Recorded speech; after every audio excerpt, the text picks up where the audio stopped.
আসসালামু আলাইকুম। আশা করছি সকলেই মহান আল্লাহ তাআলার অশেষ রহমতে অনেক অনেক ভালো আছেন, সুস্থ আছেন। দুঃখিত একটু লেট হয়ে গেল এবং নেট সমস্যা ছিল। তো আজকে আমরা ত্রিভুজ শুরু করব। গত ক্লাসে আমরা জ্যামিতির প্রথম যে ক্লাসটা রেখাঙ্কন শেষ করেছি, আজকে ত্রিভুজ শুরু করব বেসিক সহ। 3টা ক্লাস হবে। আমার সাথে যারা যুক্ত আছেন জানাবেন কথা লেখা ক্লিয়ার কিনা। আমি তাড়াহুড়ো করব না। ত্রিভুজ বড় চ্যাপ্টার এবং বাংলাদেশের এমন কোনো জবের পরীক্ষা নাই যেখানে এই প্রশ্ন হবে না ত্রিভুজ থেকে। একদম বেসিক সহ আমরা শিখবো। ক্লিয়ার কিনা একটু বলেন, জাস্ট আমি শুরু করে দিই।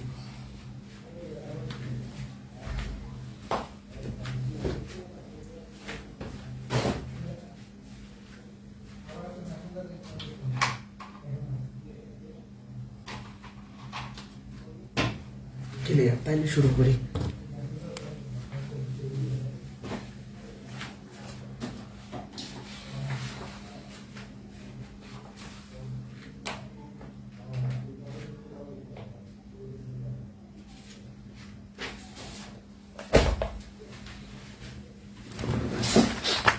আচ্ছা, প্রথমে আমরা ত্রিভুজের বেসিকটা শিখবো, আসলে যে ত্রিভুজ কাকে বলে, কি আছে না আছে এগুলা।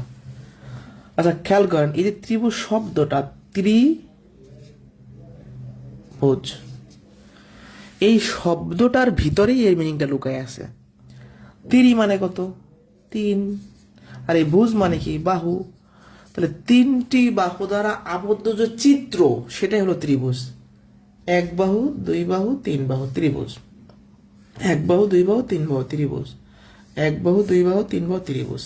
তাহলে খেয়াল করি সবাই, 3টি বাহু দ্বারা আবদ্ধ চিত্র হইলেই তার নাম হবে কি? ত্রিভুজ। আর 3টি বাহু দ্বারা আবদ্ধ যে ক্ষেত্র, তার নাম হচ্ছে ত্রিভুজ ক্ষেত্র। ওকে, এবার আসি ভূমি। ভূমিটা আসলে কি? ত্রিভুজের ভূমি কোনটা? ত্রিভুজের ভূমিটা হচ্ছে শীর্ষবিন্দুর বিপরীতে যে থাকে। একটা ত্রিভুজ আমি আঁকে। আচ্ছা, আগে তাহলে শীর্ষবিন্দু জানা উচিত। এটা যদি একটা এবিসি ত্রিভুজ হয়, এই এ একটা শীর্ষবিন্দু, সি একটা শীর্ষবিন্দু, বি একটা শীর্ষবিন্দু। এই সমতলের ক্ষেত্রে এ এখন শীর্ষবিন্দু। এ হলো এ শীর্ষবিন্দু, শীর্ষবিন্দু। তাহলে এই শীর্ষবিন্দুর বিপরীতে যে বাহুটা আছে, তার নাম কি? ভূমি। এই যে বিসি হলো ভূমি। তাহলে ত্রিভুজের ভূমি কোনটাই? নিচের ভূমি। এটা আমরা সবাই জানি যে নিচে যেটা থাকে ভূমি। তাহলে শীর্ষবিন্দুর বিপরীত বাহুকে কি বলা হয়? ভূমি বলা হয়। এটা গেল। তাহলে শীর্ষবিন্দু আবার কোনটা? শীর্ষবিন্দু হলো যে কোনো বাহুর বিপরীত বিন্দু। আচ্ছা, এই বাহুর বিপরীতে একটা বিন্দু আছে, এর নাম শীর্ষবিন্দু। এই বাহুর বিপরীতে এখানে একটা বিন্দু আছে, এর নাম শীর্ষবিন্দু। তারপর হচ্ছে এই বাহুর বিপরীতে এখানে একটা বিন্দু আছে, এটা হলো শীর্ষবিন্দু। তাহলে শীর্ষবিন্দু হলো যে কোনো বাহুর বিপরীত বিন্দু। বুঝতে পারছি? শীর্ষবিন্দুটা হবে কি? যে কোনো বাহুর বিপরীত বিন্দু। ওকে, এই বাহুর বিপরীতে এইটা আছে, এই বাহুর বিপরীতে এইটা আছে, এই বাহুর বিপরীতে এইটা আছে। 3টে শীর্ষবিন্দু। তাহলে আমরা ভূমিও পেলাম, শীর্ষবিন্দু পেলাম। এবার হলো ত্রিভুজের উচ্চতা আর মধ্যমা। এটা খুব ইম্পর্টেন্ট। ত্রিভুজ আমি আঁকি। ত্রিভুজ উচ্চতা হচ্ছে শীর্ষবিন্দু থেকে ভূমির উপর অঙ্কিত লম্ব। এই যে আমরা ধরেন এবিসি ত্রিভুজ নিলাম, এই এবিসি ত্রিভুজের এটা এ শীর্ষবিন্দু। এখান থেকে আমি ভূমির উপর লম্ব টান দেবো একদম সোজা। ধরেন এটা ডি, তাহলে এখানে এডি হলো উচ্চতা। তাহলে ত্রিভুজের উচ্চতা কোনটা বলেন তো? শীর্ষবিন্দু থেকে ভূমির উপর অঙ্কিত লম্ব। শীর্ষবিন্দু থেকে ভূমির উপর অঙ্কিত লম্ব। এবার আসি মধ্যমা।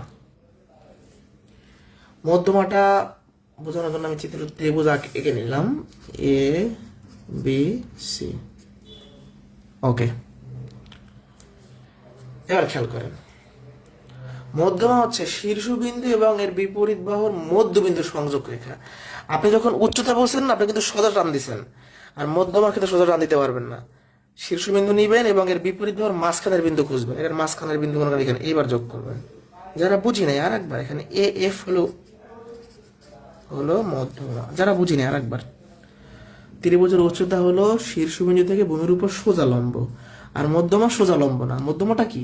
এই শীর্ষবিন্দু নিব এবং এর বিপরীত যে বাহুটা থাকবে, সেই বাহুর মাঝখানের বিন্দু নিব। এই মাঝখানের বিন্দু শীর্ষবিন্দু যোগ করলে যেটা পাবো, ওইটাই হলো মধ্যমা। ধরেন আপনি এই ত্রিভুজটার এই থেকে মধ্যমা নিতে চান, তাহলে এই বিন্দু নিবেন আর এইটার মাঝখানে বিন্দু নিবেন, যোগ করে দেবেন। এটা মধ্যমা, এটা মধ্যমা, এটা মধ্যমা। এই 3টা হলো মধ্যমা। ত্রিভুজের 3টা মধ্যমা। তো তাহলে ত্রিভুজ কাকে বলে, ভূমি কাকে বলে, শীর্ষবিন্দু কি, উচ্চতা কি, মধ্যমা কি। এখানে কারো সমস্যা থাকলে আমাকে বলেন, আর বুঝলে একটু ডান লেখেন কষ্ট করে।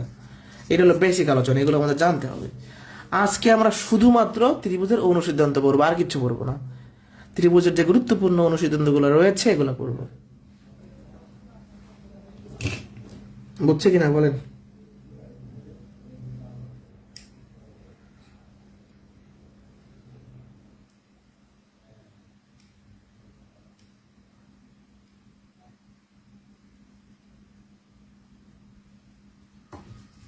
সহজ আছে কিন্তু এগুলো মজার বিষয়। আচ্ছা, আমরা এবার ত্রিভুজের গুরুত্বপূর্ণ কিছু অনুসিদ্ধান্ত দেখব। ত্রিভুজের একদম সহজ একটা অনুসিদ্ধান্ত হচ্ছে যে ত্রিভুজের ভিতরে তিনটা কোণ থাকে, ত্রিভুজের তিন কোণের সমষ্টি 180 ডিগ্রি বা 2 সমকোণ। আচ্ছা, আমি একটা ত্রিভুজ অঙ্কন করলাম। ত্রিভুজের ভিতরে মানে অন্তস্থ কোণ থাকে তিনটা, এ বি সি, তিনটা কোণ। এই যে এ কোণ, বি কোণ আর সি কোণ যোগ করলে সব সময় 180 ডিগ্রি হবে। অর্থাৎ ত্রিভুজের তিন কোণের সমষ্টি মাস্ট বি 180 ডিগ্রি। এখান থেকে যে প্রশ্নগুলো হয়, তিনটা কোণে দুইটা দিয়ে অপরাটা বের করতে বলে। যেমন একটা প্রশ্ন যদি আমরা খেয়াল করি প্রাইমারি, বলছে কি ত্রিভুজ এবিসি এর এ কোণ দেওয়া আছে, বি কোণ দেওয়া আছে, সি কোণ চাইছে।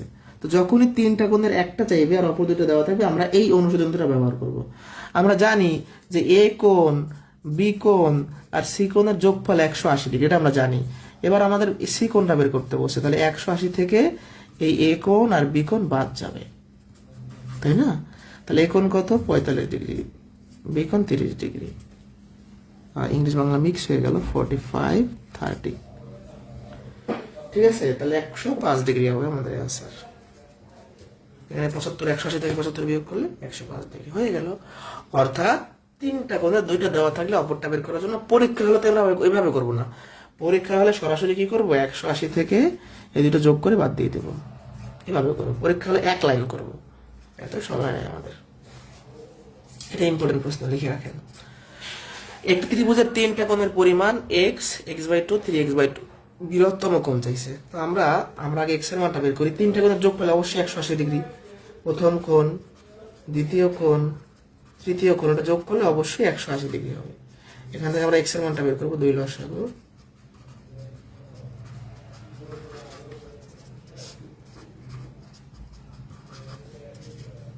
এখান থেকে 3x, 2 দিয়ে 6 কে ভাগ করলে 3x,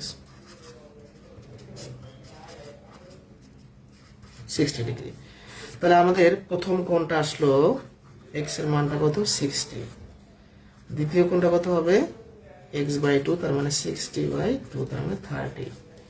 আর তৃতীয় কোণটা কত আসবে, 3x/2, তার মানে এখানে x এর মানটা যদি আমরা 60 বসাই, 3 দিয়ে 7 ভাগ করলে 30, 3 30 90 ডিগ্রি। তাহলে ত্রিভুজের তিনটা কোণ বেরোছে, একটা 60, একটা 30, একটা।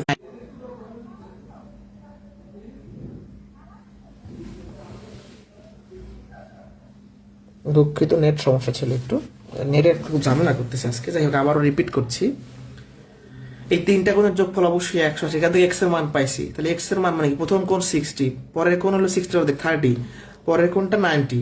এখন বড় কোণ বলছে তাই অ্যান্সার 90, ছোট কোণ বললে অ্যান্সার হয়তো কি 30। তাহলে একটা অনুসিদ্ধান্ত থেকে এই টাইপের প্রশ্ন হইতে পারে। এবার হলো গিয়ে আমরা দ্বিতীয় অনুসিদ্ধান্তে যাব। এই দুইটা তেমন ইম্পর্টেন্ট না, বাট লাগবে আমাদের। ত্রিভুজের যে কোনো দুই বাহুর সমষ্টি তার তৃতীয় বাহু অপেক্ষা বৃহত্তর হইতে হবে, আর যে কোনো দুই বাহুর অন্তর মানে বিয়োগফল তৃতীয় বাহু থেকে ছোট হইতে হবে। আপনি তখনই একটা ত্রিভুজ আঁকতে পারবেন যখন বাহুগুলা এই বিষয়টা মেনে চলবে। আপনি আন্দাজে তিনটা বাহু নিলেই কি আমরা ত্রিভুজ আঁকতে পারবো? ধরেন একটু বিষয়টা বুঝাই বলি আপনাদের, মজার ব্যাপার আছে। ধরেন আমি এক বাহু নিলাম 5 সেন্টিমিটার, আর একটা নিলাম 2 সেন্টিমিটার, আর একটা নিলাম ধরেন 1 সেন্টিমিটার। এখন কি ত্রিভুজ হইলো? এটা কি মানে তিনটে বাহু নিলেই হয়ে যাবে? না, তিনটে বাহু ঠিক মতো নিতে হবে। তার মানে ত্রিভুজ আঁকার জন্য এই দুইটা অনুসিদ্ধান্ত আমাদের লাগবে। যে কোনো দুইটা বাহু যোগ করলে অবশ্যই সেই যোগফল তৃতীয় বাহু থেকে বড় হইতে হবে।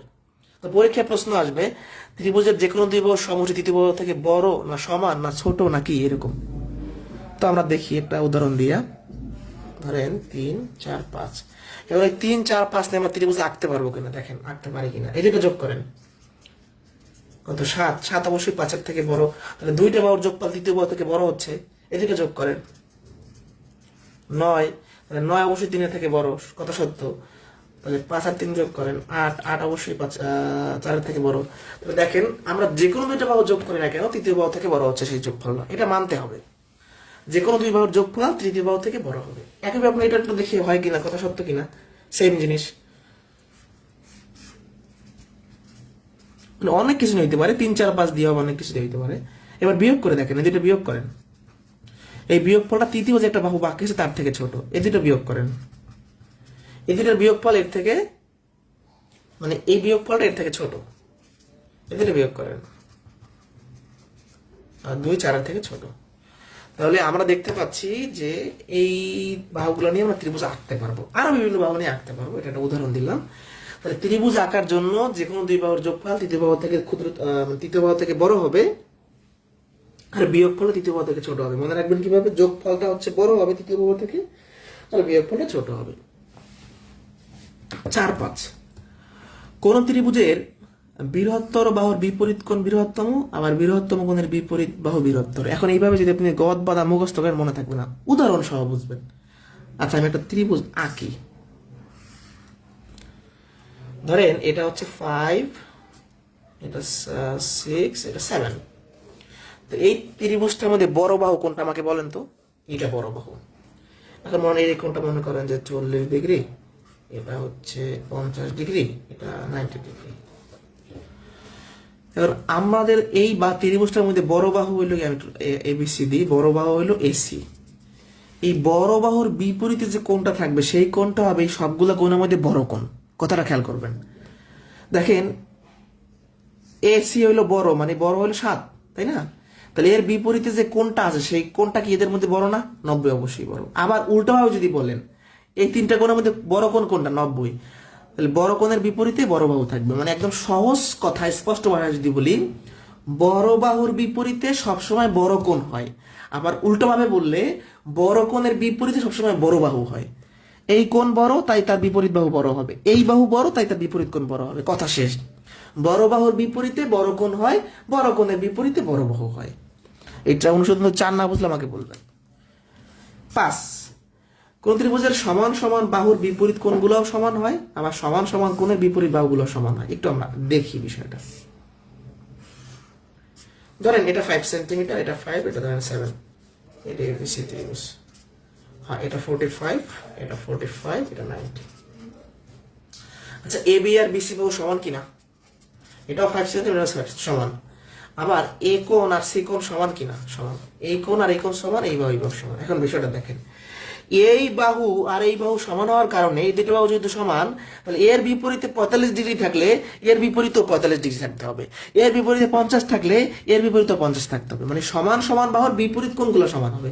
এই দুইটা বাহু সমান হওয়ার কারণে এর বিপরীত বাহু 45, তাই এর বিপরীত এর বিপরীত কোণ 45, এর বিপরীত কোণ 45।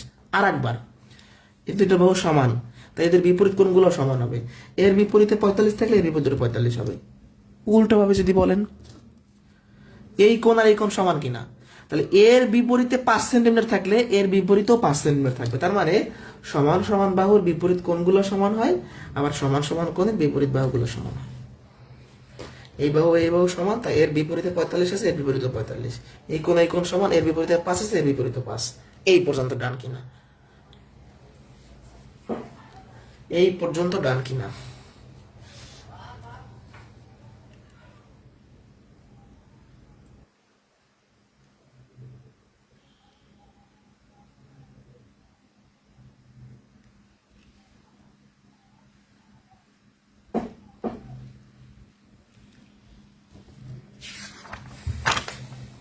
আচ্ছা, ত্রিভুজের যে অনুসিদ্ধান্তগুলো আছে এর মধ্যে অনেক গুরুত্বপূর্ণ এই 6, 7, 8 তিনটাই গুরুত্বপূর্ণ। মানে 2, 3, 4 এটা তেমন গুরুত্বপূর্ণ না।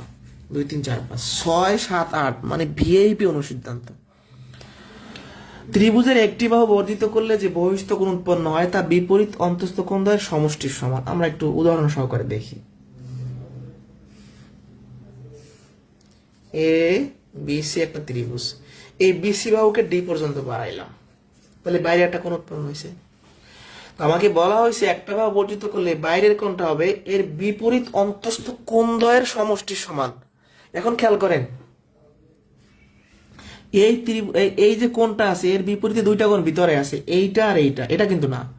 বিপরীত অন্তস্থ কোণ দেয় মানে দুইটা কোণ। খেয়াল করি সবাই, একটা ত্রিভুজের এক বাহু বাড়লে বাইরে একটা কোণ হয়, এই বাইরের কোণটা এর বিপরীত অন্তস্থ কোণ দ্বয়ের সমষ্টির সমান। মানে ব্যাপারটা এরকম, এটা যদি 50 হয়, এটা যদি 70 হয়, তাহলে এটা কত হবে? এটা হবে এই যে কোণ এসিডি হবে এই দুটোর যোগফল।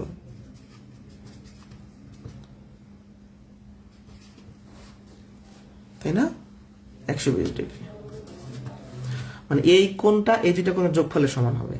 এটা মনে রাখবেন যে একটা ত্রিভুজের এক বাহুকে, যে কোন এক বাহুকে বাড়াইলে বাইরের যে কোণটা সেটা বিপরীত অন্তস্থ কোণ দ্বয়ের সমষ্টির সমান। ঠিক আছে? ওকে, আমরা একটা তাহলে উদাহরণ দেখি। ত্রিভুজ এবিসি এর বিসি বাহুকে ডি পর্যন্ত বাড়ানো হলো, এ কোণ দেওয়া আছে, বি কোণ দেওয়া আছে, এটা চাইছে। যখনই দেখবেন যে বিসি বাহুকে ডি পর্যন্ত বাড়াইছে, এই টাইপের কোশ্চেন থাকলেই মনে করবেন তখন অনুশীলন 6 থেকে আসছে, চেষ্টা করবেন এখান থেকে সমাধান করার জন্য। আমরা একটা ত্রিভুজ আঁকি। এই যে বিসি বাহুকে ডি পর্যন্ত বাড়াইলাম, এই কোণটা চাইছে।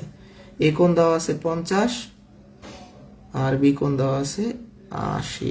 এটা কত হবে? তাহলে এই যে কোণ এসিডি এটা হবে এ কোণ আর বি কোণের যোগফলের সমান। তার মানে 50 আর 80 যোগ করলে 130। এটা 130 ডিগ্রি। এই দুইটা যোগ করলে এটা পাওয়া যাবে। ত্রিভুজ এবিসি এর বিসি বাহুকে ডি পর্যন্ত বানানো হলো, এবার এই বাইরের কোণটা দেওয়া আছে, এই দুইটার যোগফল চাইছে। একই কথা, এই দুইটা দিয়ে এইটা চাইছে আর এইটা দিয়ে এই দুইটার যোগফল চাইতে পারে। এটা ত্রিভুজ আমরা আঁকি। বিসি বাহুকে টান দিয়ে ডি পর্যন্ত বানাইলাম, এই কোণটা দেওয়া আছে 105। বলছে কি বিএসি মানে এই কোণ যোগ এবিসি মানে এই কোণ। এই দেখেন বিএসি মানে এই কোণ, আবার এবিসি মানে এই কোণ, এদের যোগফল চাইছে। তাহলে বিএসি যোগ এবিসি কত হবে? এই দুইটা যোগ করেই তো এইটা পাওয়া যায়, তাহলে এই দুইটার যোগফল এটা সমান 105। অ্যান্সার। যারা বুঝি নাই, আপনি এই দুইটা যোগ করার পরে এইটা পান না, তাহলে এটা কি হবে? এই দুইটার যোগফলের সমান। এই দুটোর যোগফলই তো এইটা। এটা বুঝছেন কিনা বলেন? 6 ডান কিনা? একজন 4 বোঝে না, আমি 4 বোঝাই দেবো। 6 ডান কিনা?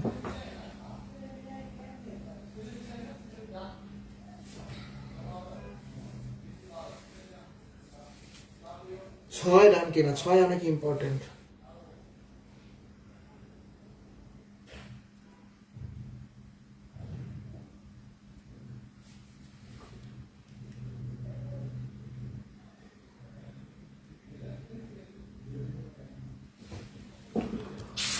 আচ্ছা, 6 বুঝলে এখন 4 বোঝে না। 4 খুবই ইজি।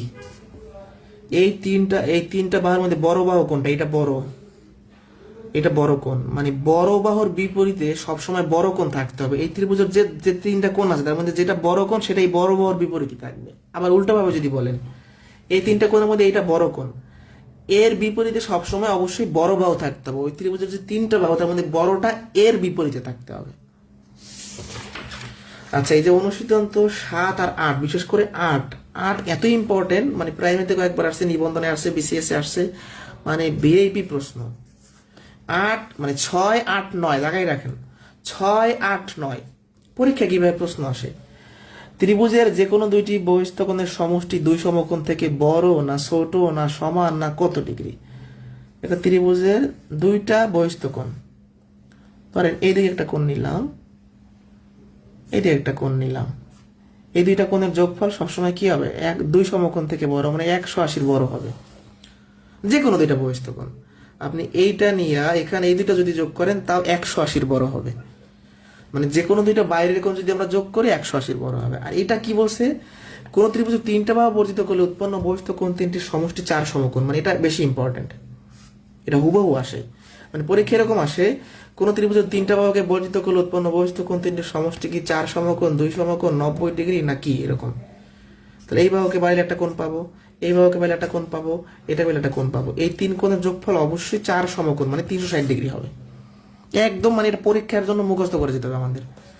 অনুশীলন তো 9, ত্রিভুজের বৃহত্তর বাহু সংলগ্ন কোণ দ্বয় সূক্ষ্মকোণ। এগুলো মুখস্থ করার কিছু নেই, বুঝে বুঝে পড়তে হবে। এটা মনে করেন 5, এটা মনে করেন 6, এটা মনে করেন 7। এটা বড় বাহু কিনা? এই বড় বাহু সংলগ্ন মানে কি? বড় বাহুর সাথে যে দুইটা কোণ লেগে আছে এখানে একটা, এখানে একটা, এই দুইটা কোণ সবসময় সূক্ষ্মকোণ, মানে 90 ছোট হবে, হয় 40, 50, 10, 20 এরকম। মানে বড় বাহুর সাথে কোণ সবসময় ছোট হবে, এটা মনে রাখবেন। এই বড় বাহুর সাথে দুইটা কোণ সবসময় সূক্ষ্ম হবে, মানে 90 ছোট হবে। তাহলে কি বললাম, ত্রিভুজের বহিস্থ যে কোনো দুইটা কোণের যোগফল 180 বড়, বহিস্থ তিনটা কোণের যোগফল 360 ডিগ্রি, মানে 4 সমকোণ। আর ত্রিভুজের বড় বাহুর সাথে যে কোণ থাকবে সেগুলো সূক্ষ্মকোণ হবে। না বুঝলে আমাকে কমেন্টে জানান। এই যেমন একটা প্রশ্ন করছে, কোন ত্রিভুজের তিনটা বাহুকে বর্ধিত করলে একইভাবে উৎপন্ন বহিস্থ কোণ তিনটির সমষ্টি কি? 4 সমকোণ, মানে 360 ডিগ্রি। ত্রিভুজের বৃহত্তর বাহুর কোণগুলো কি? সূক্ষ্মকোণ না স্থূলকোণ না সমকোণ না সরলকোণ? সূক্ষ্মকোণ। একটু আগে পড়ে আসলাম। আচ্ছা, এবার আমরা পড়বো ত্রিভুজের কেন্দ্র। আমি গ্যারান্টি দিচ্ছি এরপর আর জীবনে ভুল হবে না। আপনি আমার সাথে একটু পড়েন, এখানে 2 মিনিট সময় দেন, আর ভুল হবে না, গ্যারান্টি। কিভাবে গ্যারান্টি দিলাম দেখেন। আমরা আগে চিত্র সহকারে, এগুলো কিচ্ছু মুখস্থ করবো না, চিত্র। ত্রিভুজ আমি আঁকি। আচ্ছা, ধরেন একটা এবিসি ত্রিভুজ, ওকে। ত্রিভুজের কোণের সমদ্বিখণ্ড ত্রয় যে বিন্দুতে মিলিত হয়। আচ্ছা, এই ত্রিভুজে 3টা কোণ আছে, এ কোণ, বি কোণ, সি কোণ। এই কোণের সমদ্বিখণ্ডক মানে কোণকে 2 ভাগ করবে। এই কোণের সমদ্বিখণ্ডক মানে কোণকে 2 ভাগ করবে। এই কোণের সমদ্বিখণ্ডক মানে কোণকে 2 ভাগ করবে। তো দেখেন, এই যে সমদ্বিখণ্ডক ত্রয়, মানে 3টা সমদ্বিখণ্ডক আছে বাহু, এরা ত্রিভুজের ভিতরে মানে অভ্যন্তরে যেখানে মিলতেছে এর নামে অন্তঃকেন্দ্র। অন্তঃকেন্দ্র। তাহলে আমরা ত্রিভুজের 3টা কোণকে সমান 2 ভাগে ভাগ করলে যে 3টা বাহু পাবো, সেই বাহু 3টা ত্রিভুজের ভিতরে যেখানে মিলিত হবে তার নাম অন্তঃকেন্দ্র। আচ্ছা, অন্তঃকেন্দ্র গেল, পরিকেন্দ্রতে আসি। ত্রিভুজের বাহুর উপর যদি আমরা লম্ব আঁকি, সেই লম্বগুলো যেখানে মিলিত হবে, এই পরিকেন্দ্রের অপর নাম হচ্ছে লম্বকেন্দ্র বলা হয়। আপনি এই বাহুর উপর একটা লম্ব আঁকলেন, এই বাহুর উপর একটা লম্ব আঁকলেন, এই বাহুর উপর একটা লম্ব আঁকলেন, এখানে মিলিত হলে নাম কি? পরিকেন্দ্র। এবার হচ্ছে ভরকেন্দ্র। ত্রিভুজের শীর্ষবিন্দু হতে বিপরীত বাহুর মধ্যবিন্দু সংযোগ রেখা যেখানে মিলিত হয়, মানে সোজা কথা মধ্যমা যেখানে মিলিত হয়। এই শীর্ষবিন্দু থেকে বিপরীত বাহুর মধ্যবিন্দু মানে মধ্যমা। বিষয়টা একটু বুঝাইয়া বলি। আচ্ছা, শীর্ষবিন্দু, এটা ধরেন এ বি সি শীর্ষবিন্দু, এই শীর্ষবিন্দুর বিপরীত বাহুর মধ্যবিন্দু আমরা যোগ করব, এটাই তো মধ্যমা, মানে 3টা মধ্যমা যেখানে মিলিত হবে। এই শীর্ষবিন্দু বিপরীত বাহুর মধ্যবিন্দু এটা যোগ করব, এই শীর্ষবিন্দু বিপরীত বাহুর মধ্যবিন্দু যোগ করব, এইটাই হলো আমাদের ভরকেন্দ্র। তাহলে ত্রিভুজের মধ্যমা 3টা যেখানে মিলিত হয় তার নাম ভরকেন্দ্র, অথবা এরকম বলতে পারে শীর্ষবিন্দু থেকে বিপরীত বাহুর মধ্যবিন্দুর সংযোগ রেখা। এখন আমি যে বলছিলাম যে আপনাদের ভুল হবে না, এটা কেন বলছিলাম? 3টা টেকনিক। যেখানে কোণের সমদ্বিখণ্ডক বলবে চোখ বন্ধ করে অন্তঃকেন্দ্র, যেখানে লম্বের কথা বলবে সেটা পরিকেন্দ্র, যেখানে শীর্ষবিন্দু থেকে বিপরীত বাহুর মধ্যবিন্দু বা মধ্যমা বলবে, তাহলে কোণের সমদ্বিখণ্ডক বললে অন্তঃকেন্দ্র, লম্ব থাকলে পরিকেন্দ্র, শীর্ষবিন্দু বিপরীত বাহুর মধ্যবিন্দু থাকলে বা মধ্যমা থাকলে ভরকেন্দ্র। এই 3টা শব্দ মনে রাখবেন, কোণের সমদ্বিখণ্ডক, লম্বত্রয়, মধ্যমা। আপনার কাজ শেষ। এখন আপনাদের প্রশ্ন হইতে পারে যে ভাই, অন্তঃকেন্দ্র আর ভরকেন্দ্র কি একই না আলাদা? দেখেন, অন্তঃকেন্দ্রটা কই হয়েছে আর একই চিত্রের ভরকেন্দ্রটা কই হয়েছে।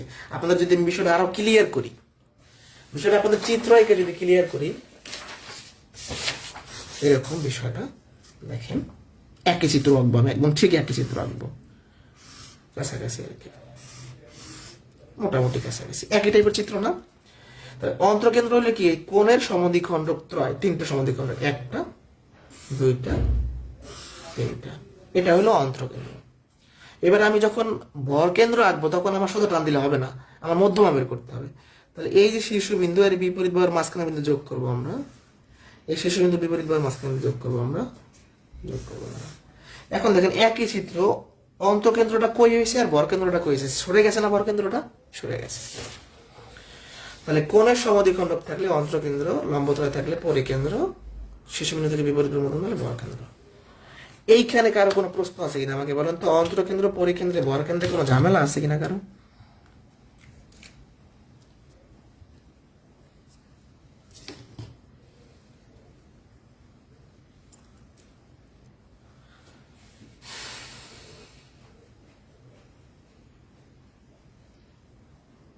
কোনো প্রশ্ন আছে, মানে কোনো সমস্যা থাকলে আমাকে বলবেন।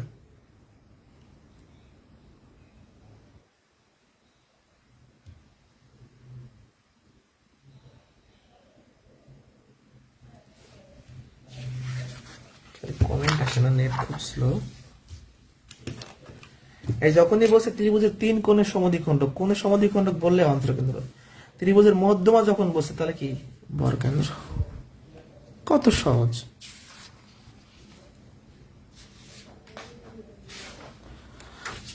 আচ্ছা, এবার আসি ত্রিভুজের সর্বসমতা। এখান থেকে মাঝে মধ্যে প্রশ্ন হয়, সর্বসমতাটা কি? আমাদের সর্বসমতা যদি আপনি সহজে বোঝেন, ম্যাপিং করা মানে হুবহু মিলে যাওয়া। দুইটা ত্রিভুজ যখন হুবহু মিলে যাবে, মানে ব্যাপারটা এরকম, একটা ত্রিভুজকে আমরা অপর একটা ত্রিভুজের উপরে স্থাপন করব, যদি সেটার 3টা বাহু মিলে যায়, সবগুলো কোণ মিলে যায়, তখন আমাদের ত্রিভুজ দুটো সর্বসম হবে। অর্থাৎ ত্রিভুজ দুটো সর্বসম হওয়ার বিভিন্ন শর্ত আছে। 2টা বাহু অপর 2টা বাহু সমান হইলে এবং বাহু দুটো অন্তর্ভুক্ত কোণ সমান হইলে। যেমন এখন এই দুটো ত্রিভুজ সর্বসম হওয়ার একটা শর্ত হইলো, এই বাহু আর এই বাহু, এই বাহু আর এই বাহু যদি সমান হয়, এই কোণ আর এই কোণ আর এই কোণ আর এই কোণ যদি সমান হয়, তাইলে আমরা বলতে পারবো সর্বসম। আবার 3টা বাহু সমান হইলে বলতে পারবো সর্বসম। মানে সর্বসম হওয়ার অনেকগুলো শর্ত আছে, বাট আমাদের লাগবে কি জানেন? সর্বসম কখন হয় না, এটা পরীক্ষায় আসবে। সর্বসম হয় কিভাবে ওইগুলো আমি বলে দিচ্ছি সেটা। আমাদের লাগবে বলতে সর্বসম কখন হয় না, 3টা জিনিস আমি পড়াবো এখন। তো সেটা নাই, এরকম।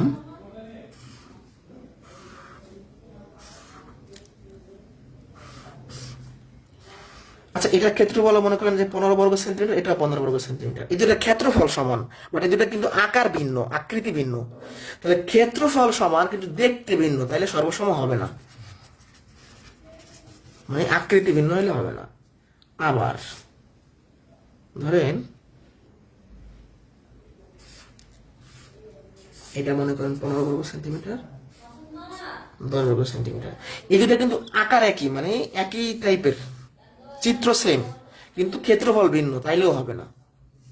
3 নাম্বার হচ্ছে, এটা পরীক্ষায় 2বার আসছে বিশেষে, যে একটা ত্রিভুজের 3টা কোণ অপর একটা ত্রিভুজের 3টা কোণের সমান হইলে সর্বসম হইতেও পারে, না হইতে পারে, 50-50। মানে এটা বেস্ট ইম্পর্টেন্ট, মানে একদম একটা বলতে পারেন বিশেষ শর্ত। মানে কোণগুলা সমান হলে অনেক সময় সর্বসম হয়, অনেক সময় হয় না।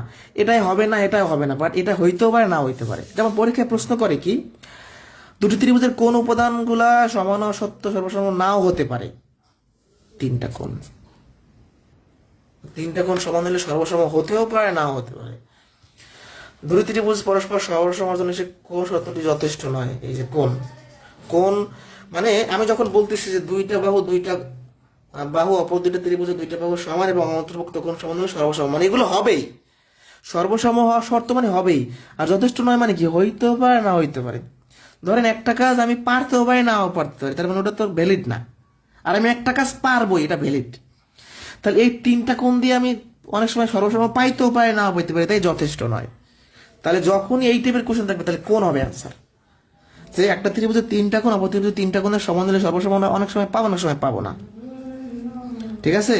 তাহলে এই কোণের ব্যাপারটা যেন মনে থাকে, আমি যেভাবে পড়াইলাম যাতে মনে পড়ে যে না, ক্লাসে ভাই বলছিল একটা ত্রিভুজের 3টা কোণ অপর ত্রিভুজের 3টা কোণের সমান হলে সর্বসম অনেক সময় হয়, অনেক সময় হয় না। তো আজকে এই পর্যন্তই। পরবর্তী ক্লাসে আমরা ক্ষেত্রফল দিয়ে শুরু করব। 3টা পার্টে পড়াই, হয়তো আরেকটা ক্লাসে শেষ হবে। সেটা হলো, একটা হলো বেসিক ক্লাস, একটা হলো ক্ষেত্রফলের ক্লাস, একটা হলো কোণ সংক্রান্ত ত্রিভুজের ক্লাস। বুঝছে কিনা? কোনো কোশ্চেন আছে কি না?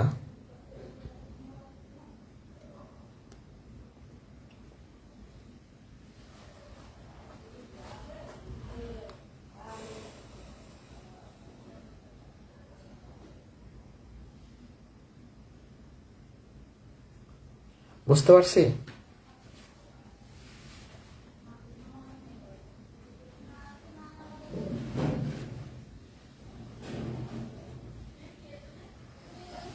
কোশ্চেন আছে কারো?